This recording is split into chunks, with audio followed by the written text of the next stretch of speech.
गुजरात के लोकप्रिय मुख्यमंत्री श्री भूपेंद्र भाई पटेल, केंद्रीय मंत्रिपरिषद के मेरे साथी सर्बानंद सोनोवाल जी, CR पाटिल, मनसुख भाई मांडविया, शांतनु ठाकुर, नीमूबेन बामड़िया, इस कार्यक्रम में देश के 40 से ज़्यादा स्थानों से जुड़े सभी मेजर पोर्ट से जुड़े अलग अलग राज्यों के मंत्रीगण, वरिष्ठ अधिकारीगण, अन्य महानुभाव और मेरे प्यारे भाई और बहनों, आप सभी का अभिनंदन।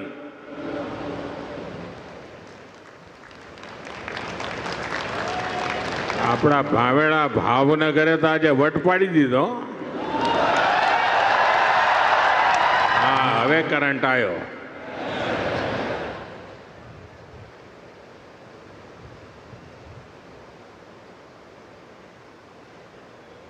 અહીંયા હું જોઉં છું કે પેન્ડોલની બહાર માનવ સમુદ્ર દેખાય છે બધો। इतनी बड़ी संख्या में आप सब आशीर्वाद देने आए, मैं आपका बहुत बहुत आभारी हूं। साथियों, ये कार्यक्रम तो भावनगर में हो रहा है, लेकिन ये कार्यक्रम पूरे हिंदुस्तान का है। आज भावनगर निमित्त है और पूरे भारत में समुद्र से समृद्धि की ओर जाने की हमारी दिशा क्या है, उसके लिए आज इस महत्वपूर्ण कार्यक्रम का केंद्र भावनगर चुना गया है। गुजरात के लोगों को, भावनगर के लोगों को बहुत बहुत बधाई। साथियों, अभी 17 सितंबर को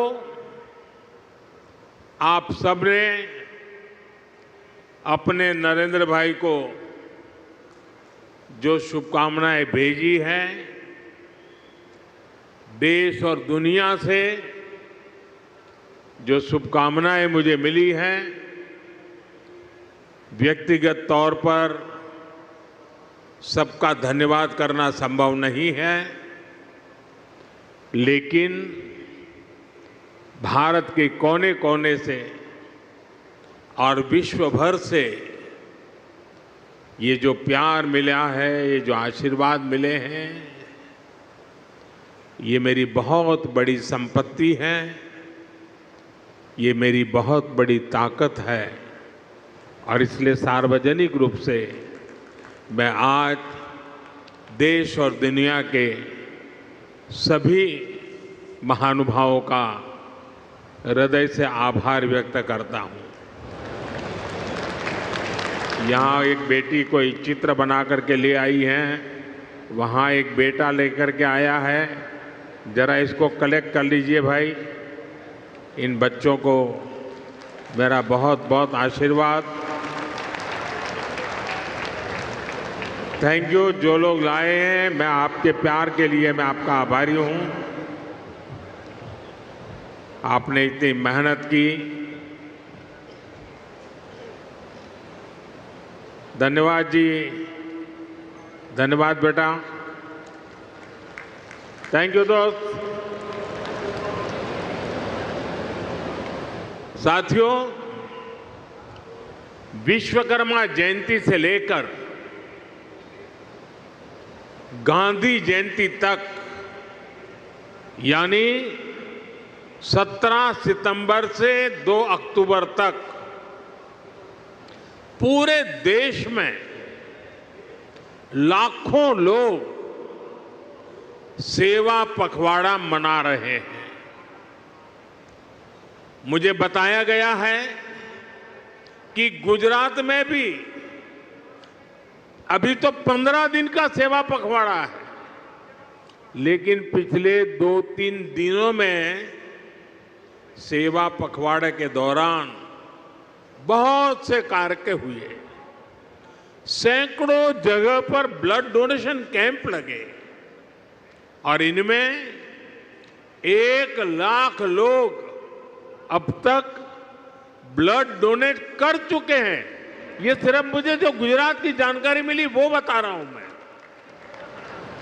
अनेक शहरों में सफाई अभियान चलाए गए, लाखों लोग इन सफाई अभियानों में भी साथ आए। राज्य में 30,000 से ज्यादा जगहों पर, यह आंकड़ा बहुत बड़ा है, हेल्थ कैंप लगाए हैं जहां लोगों को जांच और उपचार की मदद की जा रही है। खास करके महिलाओं के स्वास्थ्य को केंद्र में रखा गया है।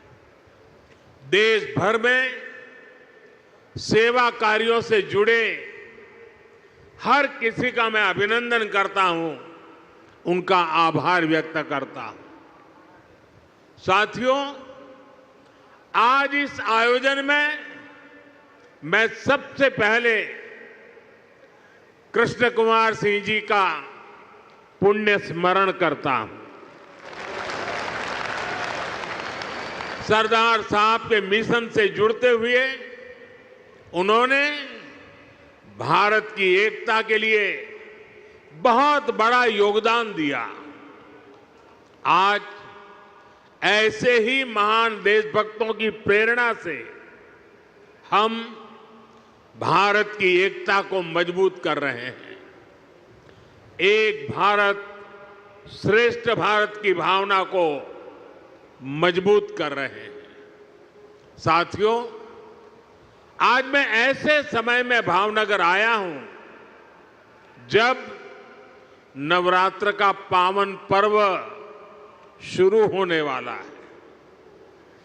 इस बार जीएसटी में कमी की वजह से बाजारों में रौनक भी और ज्यादा रहने वाली है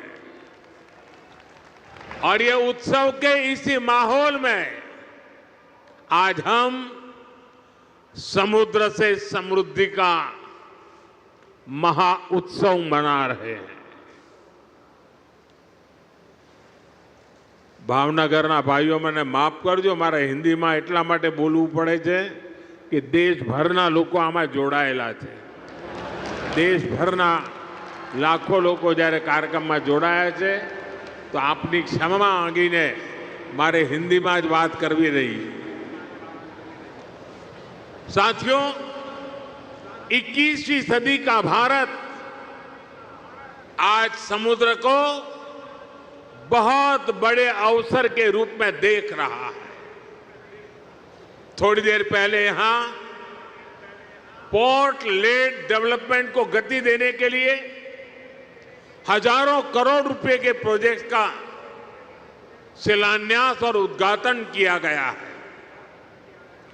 देश में क्रूज टूरिज्म को प्रमोट करने के लिए आज मुंबई में इंटरनेशनल क्रूज टर्मिनल का भी लोकार्पण किया गया है।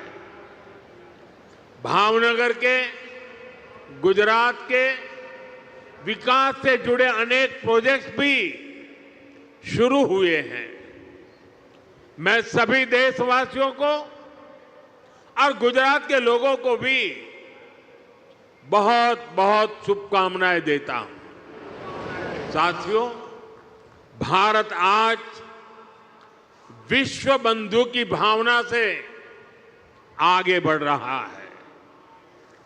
दुनिया में हमारा कोई बड़ा दुश्मन नहीं है। सच्चे अर्थ में अगर हमारा कोई दुश्मन है तो वो है दूसरे देशों पर हमारी निर्भरता, यही हमारा सबसे बड़ा दुश्मन है। और हमें मिलकर भारत के इस दुश्मन को निर्भरता वाले दुश्मन को हराना ही होगा। हमें ये बात हमेशा दोहरानी है, जितनी ज्यादा विदेशी निर्भरता उतनी ज्यादा देश की विफलता। विश्व में शांति, स्थिरता और समृद्धि के लिए दुनिया की सबसे बड़ी आबादी वाले देश को आत्मनिर्भर बनना ही होगा। हम दूसरों पर आश्रित रहेंगे तो हमारा आत्मसम्मान भी चोटिल होगा। 140 करोड़ देशवासियों के भविष्य को हम दूसरों पर नहीं छोड़ सकते। देश के विकास के संकल्प को हम दूसरों की निर्भरता पर नहीं छोड़ सकते। हम भावी पीढ़ी के भविष्य को दांव पर नहीं लगा सकते। और इसलिए भाइयों बहनों, આપણે ત્યાં ગુજરાતીમાં કે ભાઈ 100 દુઃખોની એક દવા। 100 दुखों की एक ही दवाई है और वो है आत्मनिर्भर भारत। आत्मनिर्भर भारत। लेकिन इसके लिए हमें चुनौतियों से टकराना होगा। हमें दूसरे देशों पर अपनी निर्भरता लगातार कम करते जाना होगा और अब भारत को आत्मनिर्भर बनकर दुनिया के सामने मजबूती के साथ खड़ा होना ही होगा। भाइयों और बहनों, भारत में सामर्थ्य की कोई कमी नहीं है, लेकिन आजादी के बाद कांग्रेस ने भारत के हर सामर्थ्य को नजरअंदाज किया। इसलिए आजादी के 6-7 दशकों बाद भी भारत वो सफलता हासिल नहीं कर पाया जिसके हम हकदार थे। इसके 2 बड़े कारण रहे। लंबे समय तक कांग्रेस सरकार ने देश को लाइसेंस कोटा राज में उलझाए रखा, दुनिया के बाजार से अलग थलग रखा। और फिर जब ग्लोबलाइजेशन का दौर आया तो सिर्फ इंपोर्ट का ही रास्ता पकड़ लिया गया और उसमें भी हजारों लाखों करोड़ों के घोटाले कर दिए गए। कांग्रेस सरकारों की नीतियों ने देश के नौजवानों का बहुत नुकसान किया। इन नीतियों ने भारत की असली ताकत को सामने आने से रोक दिया। साथियों, देश का कितना नुकसान हुआ है इसका एक बहुत बड़ा उदाहरण हमारा शिपिंग सेक्टर है।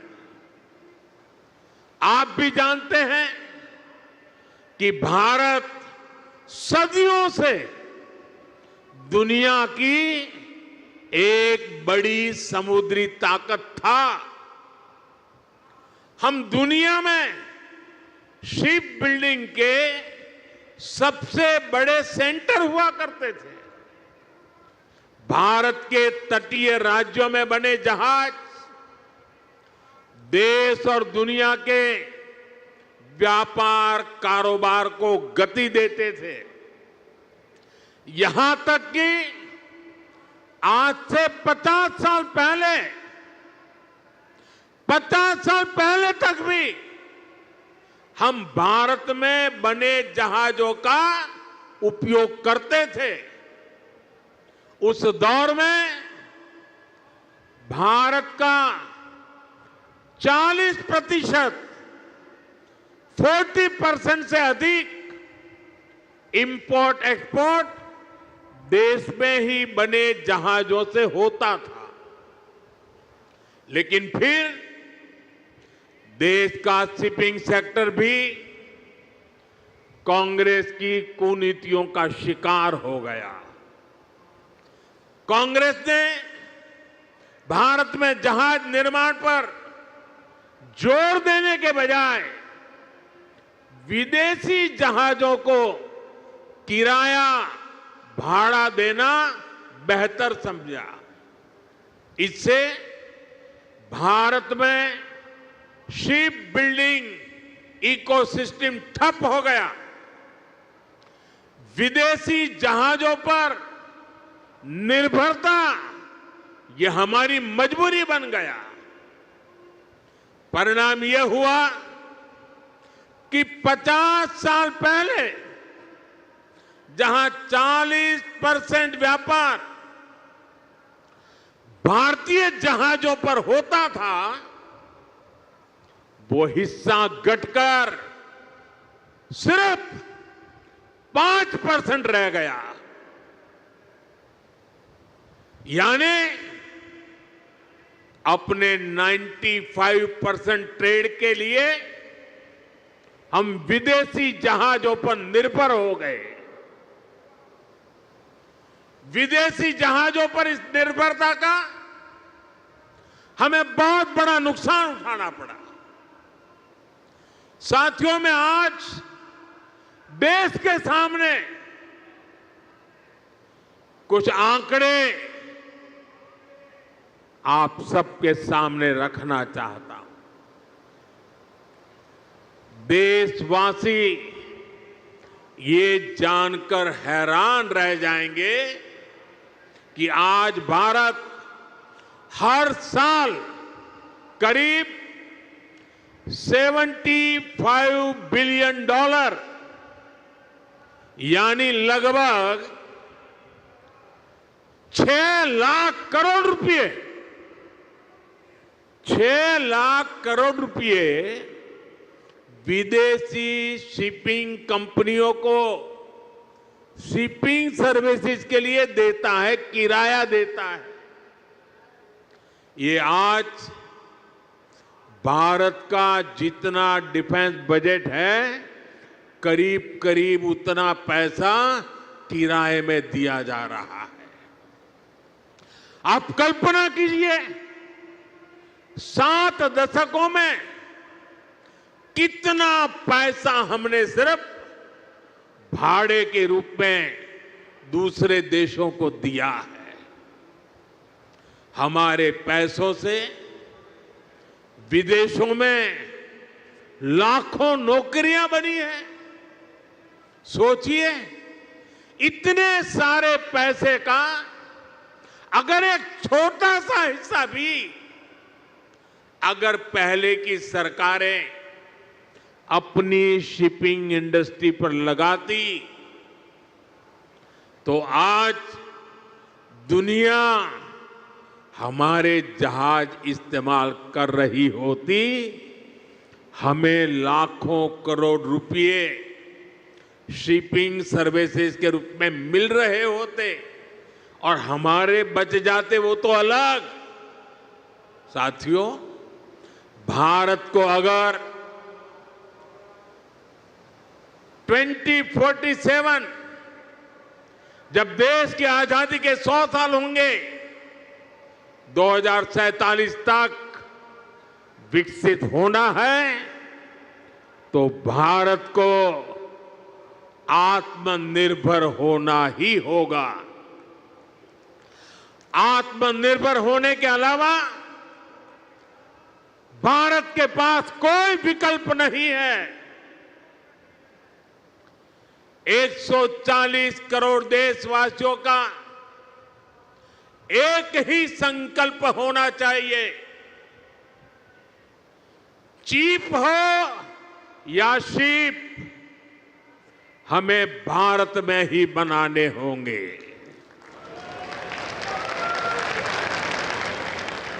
इसी सोच के साथ आज भारत का मैरीटाइम सेक्टर भी नेक्स्ट जनरेशन रिफॉर्म्स करने जा रहा है।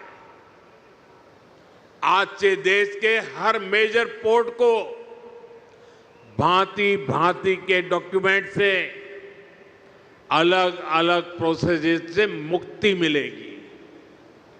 वन नेशन वन डॉक्यूमेंट और one nation one port process अब व्यापार कारोबार को और सरल करने वाली है।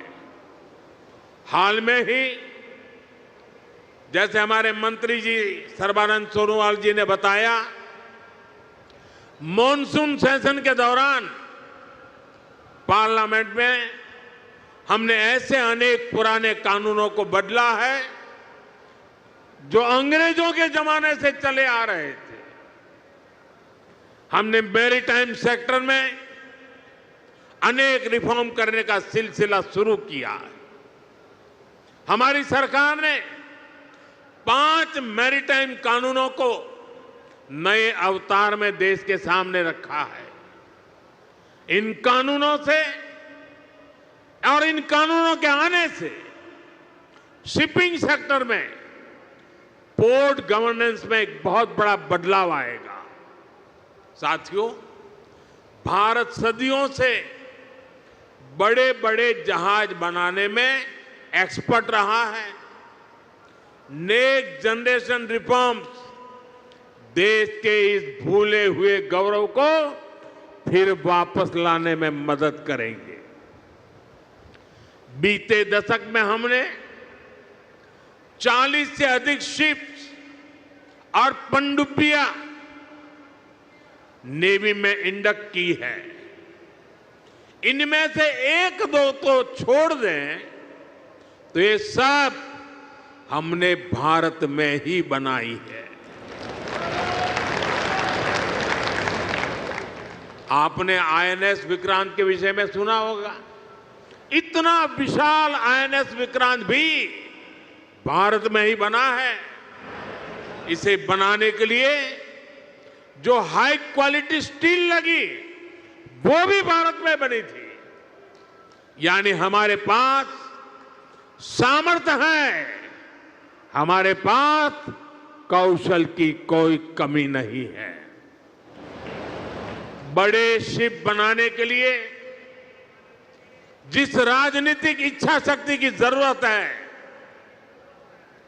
उसका भरोसा मैं आज देशवासियों को दे रहा हूं।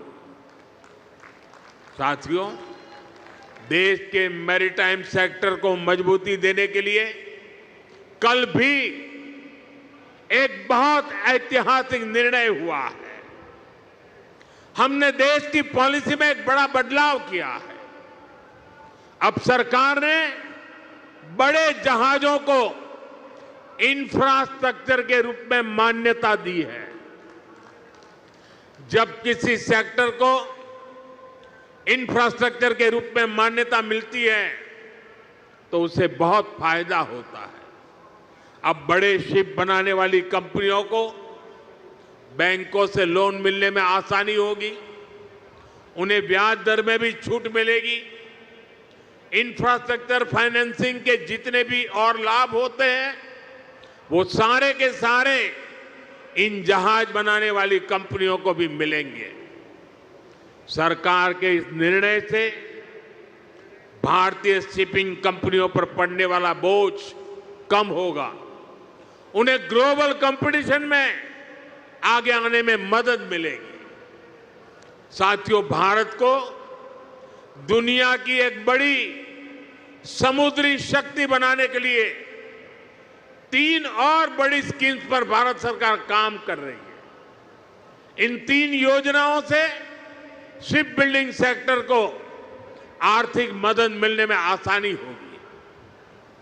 हमारे शिपयार्ड्स को मॉडर्न टेक्नोलॉजी अपनाने में मदद होगी और डिजाइन और क्वालिटी सुधारने में भी बहुत मदद मिलने वाली है। इन पर आने वाले वर्षों में 70,000 करोड़ रुपए से ज्यादा खर्च किए जाएंगे। साथियों, मुझे याद है साल 2007 में जब मैं यहां मुख्यमंत्री के रूप में आपकी सेवा कर रहा था, तब शिप बिल्डिंग के अवसरों को लेकर एक बहुत बड़ा सेमिनार गुजरात ने आयोजित किया था। उसी दौरान ही गुजरात में हमने शिप बिल्डिंग इकोसिस्टम को सपोर्ट दिया था। अब हम देश भर में शिप बिल्डिंग के लिए व्यापक कदम उठा रहे हैं। यहां मौजूद एक्सपर्ट जानते हैं कि शिप बिल्डिंग कोई साधारण इंडस्ट्री नहीं है। शिप बिल्डिंग इंडस्ट्री को पूरी दुनिया में मदर ऑफ ऑल इंडस्ट्रीज की जननी कहा जाता है, उद्योगों की जननी कहा जाता है, क्योंकि इसमें सिर्फ एक जहाज ही नहीं बनता, उसके साथ जो उद्योग जुड़े होते हैं उनका विस्तार होता है। Steel, machinery, electronics, textile, paints, IT system, ऐसे अनेक उद्योगों को शिपिंग इंडस्ट्री से सपोर्ट मिलता है। इससे छोटे और लघु उद्योगों को, एमएसएमईज को फायदा होता है।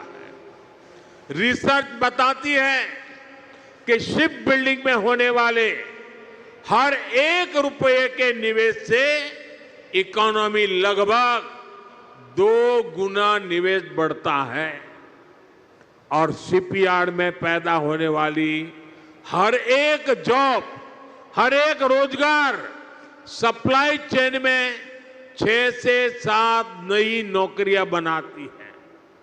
मतलब अगर शिप बिल्डिंग इंडस्ट्री में 100 नौकरियां बनती हैं तो इससे जुड़े दूसरे सेक्टर्स में 600 से अधिक जॉब्स क्रिएट होती है।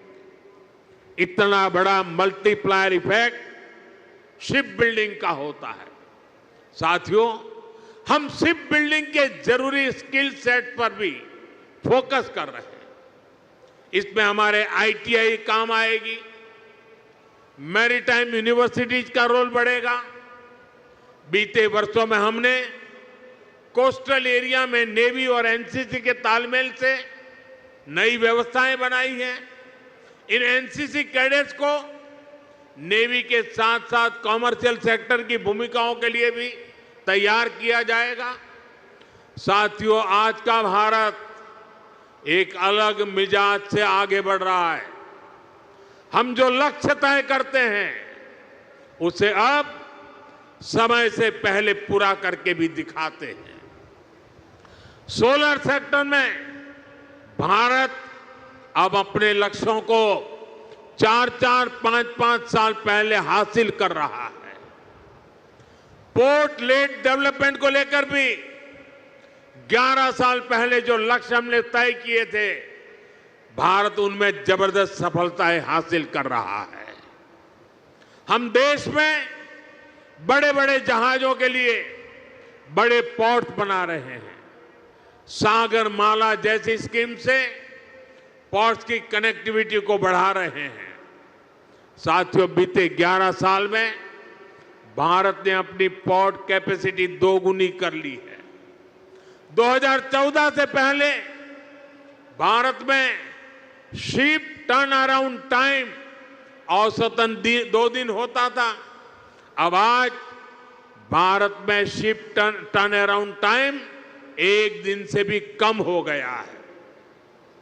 हम देश में नए और बड़े पोर्ट्स का निर्माण भी कर रहे हैं।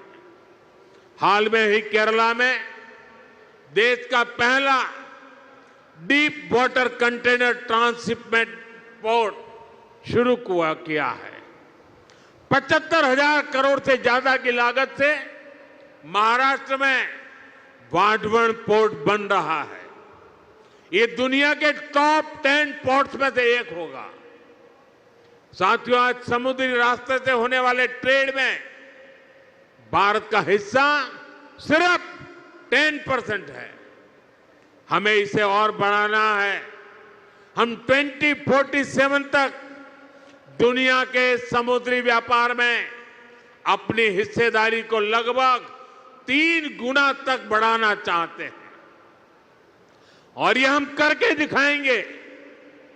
साथियों, जैसे जैसे हमारा समुद्री व्यापार बढ़ रहा है तो हमारे समुद्री नाविकों यानी सी फेरर्स की संख्या भी बढ़ रही है।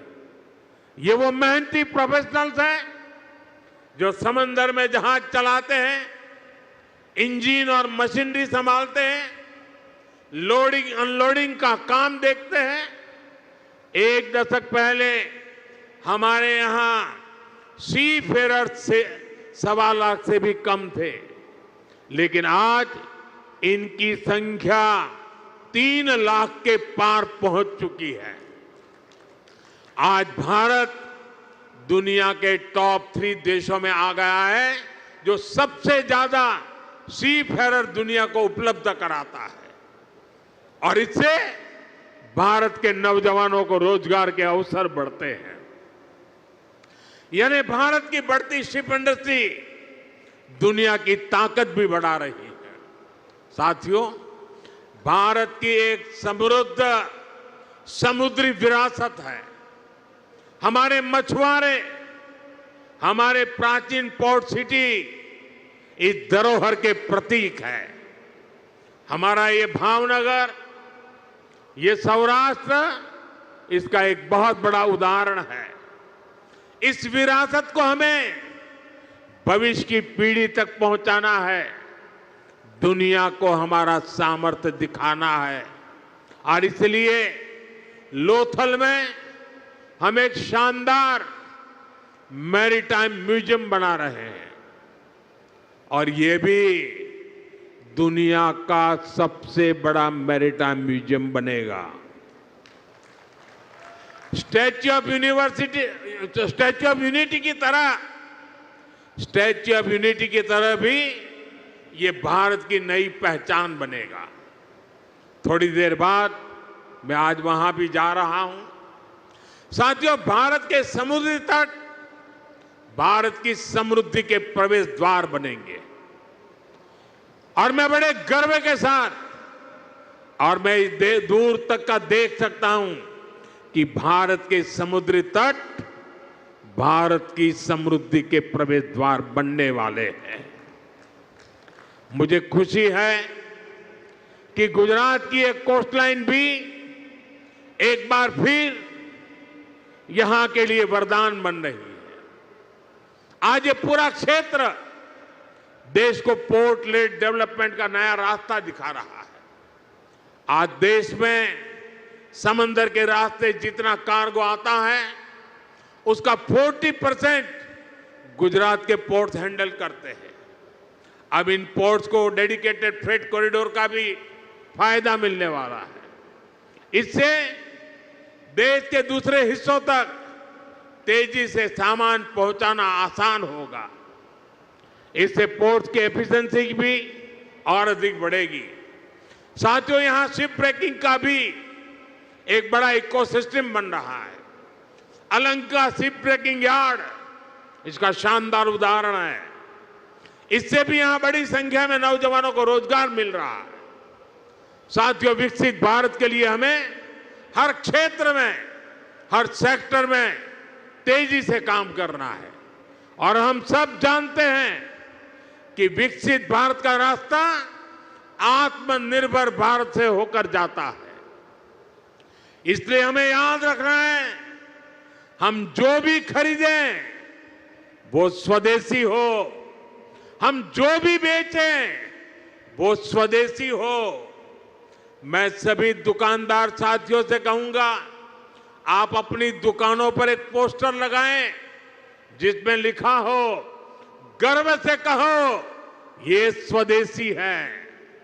हमारा ये प्रयास हमारे हर उत्सव को तो भारत की समृद्धि का महोत्सव बना देगा।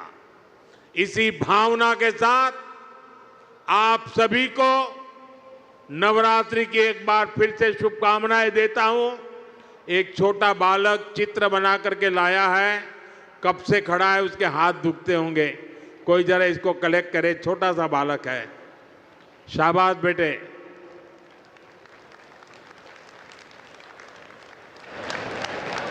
चलो बेटा, तुम्हारा चित्र मिल गया, रोने की जरूरत नहीं बेटा, मिल गया चित्र तुम्हारा मिल गया। अगर तुम्हारा एड्रेस उसमें लिखा होगा तो मैं तुझे जरूर चिट्ठी लिखूंगा।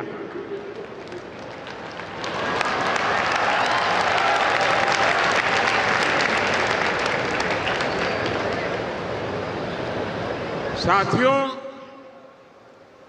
ये छोटे छोटे बच्चों का प्यार, इससे बड़ी जीवन की पूंजी क्या हो सकती है।